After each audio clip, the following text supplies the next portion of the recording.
Well, let me think about what path I want to do into a Kindred. If I take away any potential of her being able to invade me, that's ideal. I don't think I could look to early gank bot lane, so doing a bot to top full clear is actually not a bad idea. Especially if we can get Pantheon behind on Cassante, because Cassante, if Cassante's ahead of Pantheon, he can't play the game. If we can help Cassante till he gets played still caps, Pantheon can't play the game. Bot lane, I don't think I could do much until they're 6, unless Nico's a beast, but even then, they have cleanse. I think just ignore bot lane. If they get dove, they're trolling. They're trolling. All this galaxy has to offer. Dallas is right there with his E, you could tell.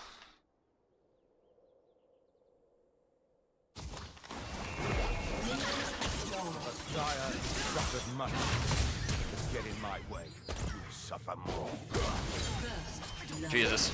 To rule the universe. Then why can't you put me down? Conquer isn't as good anymore, or Dark Harvest is better. 2 out of 3 of my Red Cane builds are Conquer based. So, that's not true. Conquer's good. It's just, Conquer is like okay, Dark Harvest is better in a lot of situations, but not every situation. But literally 2 out of 3 of my best Red Cane builds are Conquer, so. It's just a Red Cane rune most of the time.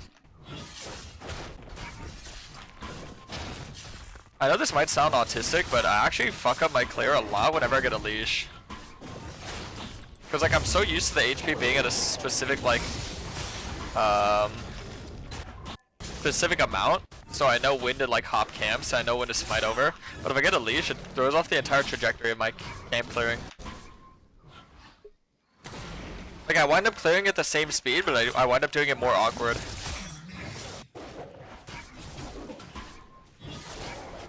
I actually prefer not to be leashed.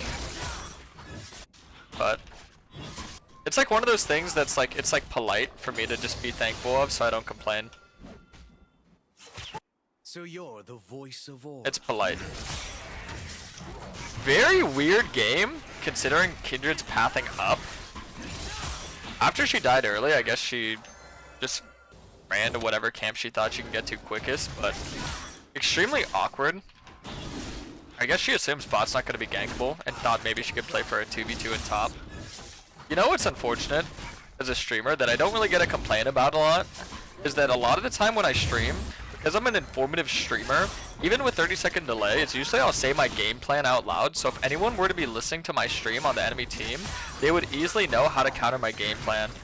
It's something that you probably don't recognize a lot of my games, but I personally recognize a lot, where I specifically say something that I'm going to do out loud, and the enemy just so happens to have like the perfect counterplay to it. It's like the equivalent of me streaming like poker or something and saying like, oh yeah, I'm totally trying to bluff this guy out because I'm acting like I have a 2-pair when in reality I have like aces high, right? And then they just so happen to know that I don't have shit, and then they like perfectly play into my hand. I don't like to complain about